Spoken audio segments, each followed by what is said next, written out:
हिमाचल के शिमला में नशे का कारोबार तेजी से फैल रहा है और आपको बता दें कि हिमाचल में नशे के कारोबार में देश में पंजाब के बाद दूसरे नंबर पर आ गया है। और वहीं केंद्र सरकार की एक रिपोर्ट के मुताबिक हिमाचल में 44 साल से कम आयु के 25 से 27% युवा नशे की चपेट में है।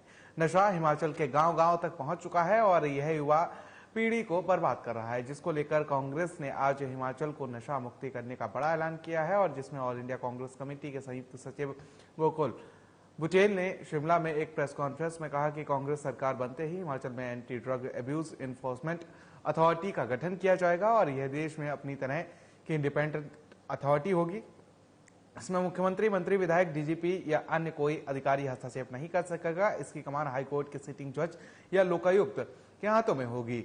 और जिस तरह से सीबीआई डायरेक्टर का 2 साल का कार्यकाल फिक्स होता है और उसी तरह इसके डायरेक्टर का कार्यकाल भी 2 साल का ही रहेगा। हिमाचल का जो युवा है वो नशे की चपेट में आता जा रहा है। भारत सरकार के रिपोर्ट के मुताबिक अभी जो इसी साल जो पब्लिश हुई है, एनडीपीएस के सबसे ज्यादा केस पंजाब में थे देश में और अगले नंबर पे उसके हिमाचल था। हम सबको, हमारे समाज को इस पूरे जो ये स्थिति बन रही है इस पे सतर्क होने की जरूरत है। और जब तक ठोस कदम नहीं उठाए जाएंगे तब तक जो है हम ये जो नशे के खिलाफ लड़ाई है इसे जीत नहीं सकते।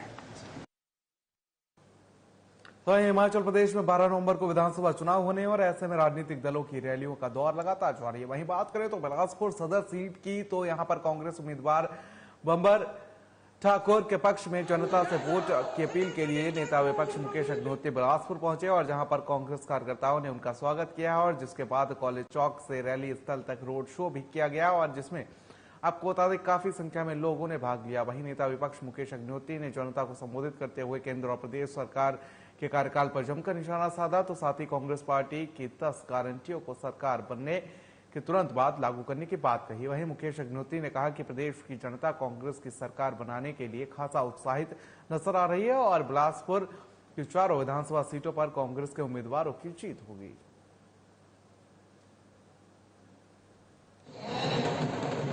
बहुत बड़ा उत्साह है कांग्रेस को लेके। हम जो है ये सुनामी है कांग्रेस की, ये प्रचंड लहर है, ये हम जगह जगह जा रहे हैं। अभी हम बंबर जी के आए हैं, आप देख लो पूरी सुनामी। अभी हम धर्मानी जी के आए थे, आप देख लें बिलासपुर में कांग्रेस 4-0 करेगी। चारों खाने चित होंगे भाजपा के लोग बिलासपुर में। सर, क्या आप कांग्रेस में मुख्यमंत्री का चेहरा है? देखिए, कांग्रेस में मुख्यमंत्री का बड़ा सवाल नहीं है। कांग्रेस सरकार बनाने जा रही है और मुख्यमंत्री कांग्रेस का होगा। मेरा जिम्मा है कांग्रेस को सत्ता में लाना और जब तक कांग्रेस सत्ता में नहीं आ जाती मैं पूरी ताकत से लगाऊं। सर,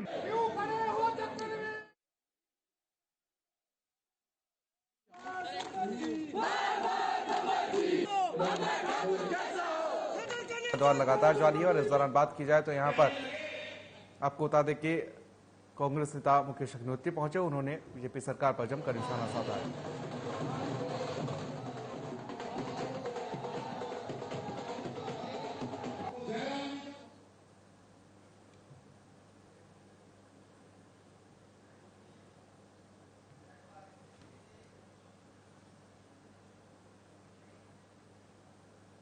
तो हिमाचल प्रदेश में विधानसभा चुनाव से पहले विपक्ष की ओर से लाई गई चार्जशीट पर बीजेपी ने निशाना साधा है और हिमाचल बीजेपी के वरिष्ठ नेता खुशीराम बालनाहटा ने इसे कांग्रेस पार्टी की लास्ट मिनट अटेम्प्ट बताते हुए कांग्रेस की मजबूरी बताया है। उन्होंने कहा कि जयराम सरकार ने बीते 5 सालों में बेहतरीन काम किया है, इसलिए बीजेपी के खिलाफ कांग्रेस के पास कुछ नहीं है और केवल मजबूरी में कांग्रेस चार्जशीट लाकर खानापूर्ति करने का काम कर रही है। वहीं खुशीराम बालनाहटा ने कांग्रेस पर तंज कसते हुए कहा कि यूं तो कांग्रेस अंदरूनी लड़ाई में व्यस्त रहती है, लेकिन अब अपनी लड़ाई छोड़ उन्हें चार्जशीट का ध्यान आया है। वहीं हिमाचल प्रदेश पर बढ़ते कर्ज के बोझ को लेकर खुशीराम बालनाहटा ने कहा कि साल 1993 में कांग्रेस सरकार ने ही कर्ज लेने की रवायत शुरू की।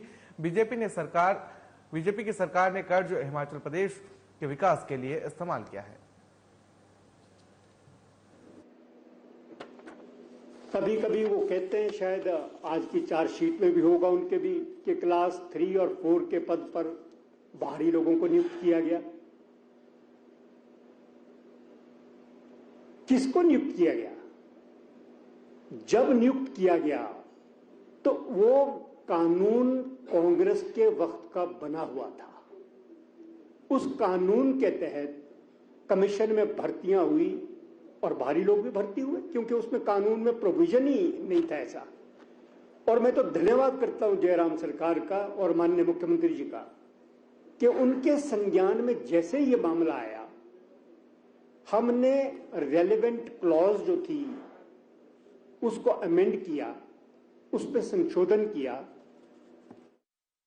वहीं शिमला में आम आदमी पार्टी की पंजाब सरकार के शिक्षकों के साथ हो रहे अन्याय और भेदभाव से जुड़े मुद्दों का कोई ठीक समाधान न करने पर पंजाब के 3 प्रमुख अध्यापक संघ, डेमोक्रेटिक टीचर्स फ्रंट और पंजाब ईटीटी टेस्ट पास शिक्षक संगठन शिक्षक संघ के नेतृत्व में शिमला के सैकड़ों शिक्षकों ने पोल खोल धरना किया है। और आपको बता दें कि रिज पर धरना देने के बाद अध्यापक संगठनों का पुलिस प्रशासन के साथ तीखा टकराव भी देखने को मिला है। वहीं टकराव के बावजूद अध्यापक संगठनों ने मॉल रोड पर अपना रोष मार्च निकाला और इसके बाद पुलिस ने अध्यापकों को गिरफ्तार कर लिया और करीब 2 घंटे बाद भी सभी को रिहा कर दिया।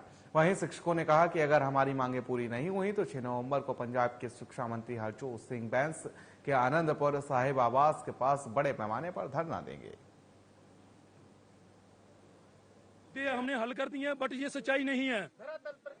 धरातल पे ये हकीकत है भी जो टीचर, जो लोग अपनी मांग लेकर इन मिनिस्टर के पास जा रहे हैं, जो आम आदमी पार्टी है, उनको धमकियां दी जा रही हैं, अगर आप लोग प्रोटेस्ट करोगे तो हम आपकी बात नहीं सुनेंगे। आराम से ये काम करते नहीं है, प्रोटेस्ट ये करने नहीं देते। सिर्फ हिमाचल और गुजरात के इलेक्शनों को देखते हुए वहां पे दिखाना चाहते हैं कि पंजाब में धरना मुक्त है, धरना मुक्त नहीं है। इसलिए हम लोग मजबूर हो गए आज हिमाचल में आए हैं। इनका ये देखिए, इनके फाइनेंस मिनिस्टर हरपाल चीमा जी जब इलेक्शन नहीं हुए थे, जब इलेक्शन नहीं हुए थे उस समय ये हमारे धरने में आकर उन्होंने प्रॉमिस किया कि ये 180 जो टीचर्स हैं इनके साथ असंवैधानिक धक्का किया गया, जैसे हमारी सरकार बनेगी हम इनका हल करेंगे। आज इनकी सरकार बन चुकी है पर ये हमारी आज बात नहीं सुन। वहीं सिरमौर में हाटी विरोधियों को गुमराह करने वालों को सख्त चेतावनी दी गई है और इस चेतावनी में कहा गया है कि भोली भाली जनता को गुमराह न करें, नहीं तो इसके गंभीर परिणाम भुगतने होंगे। बता दें कि यह चेतावनी हाटी विकास मंच के पदाधिकारी अध्यक्ष प्रदीप सिंह सिंघटा और मुख्य प्रवक्ता डॉक्टर रमेश सिंघटा ने दी है, जिसमें उन्होंने लोगों को जन जागरण मुहिम के तहत संबोधित करते हुए कहा कि अब की बार केंद्र ने और राज्य सरकार के सहयोग से ऐतिहासिक फैसला लिया गया है। हाटी समुदाय को केंद्र सरकार ने जनजातीय दर्जा दिया है और दोनों सरकारों ने अपना काम कर दिया है और अब बारी हाटियों की है।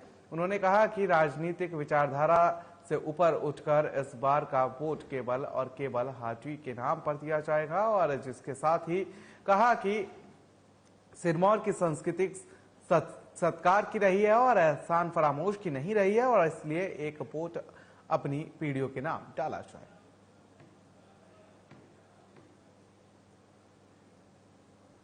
जन जागरण अभियान हमारा बहुत तेज हो गया है। हमारे साथ प्रदीप सिंघटा जी हाटी विकास मंच के हैं। केंद्रीय हाटी समिति के आह्वान पर हम लोग जन जागरण अभियान सभी विधानसभा क्षेत्रों में जो गिरी पार की है, चारों विधानसभा क्षेत्रों में बहुत ही तेजी के साथ आगे बढ़ रहा है और इससे जो हमारा लोग है वो एक बहुत ही खुश है। जश्न का एक माहौल है गांव गांव में कि एक बड़ी सौगात, बड़ा तोहफा केंद्र सरकार ने दिया है, आदरणीय नरेंद्र मोदी जी की सरकार ने दिया है। मुख्यमंत्री जयराम ठाकुर जी के हम बहुत आभारी है। हम आभारी है शिलाई के पूर्व विधायक बलदेव तोमर जी के, जिनके अथक प्रयासों से संभव हुआ है। और बहुत सारे लोग जो नोटिफिकेशन चिल्लाए जा रहे हैं वो केवल और केवल राजनीतिक रोटियां सेक रहे हैं। उनको अपने हमारे साथ ही नहीं, हाटियों के साथ ही नहीं, बल्कि अपनी पीढ़ियों के साथ भी एक अन्याय कर रहे हैं। केंद्रीय हाटी समिति के आह्वान पर जो हमारे हाटी योद्धा है, 400 गांव में जन जागरण अभियान जोरों शोरों से चला है।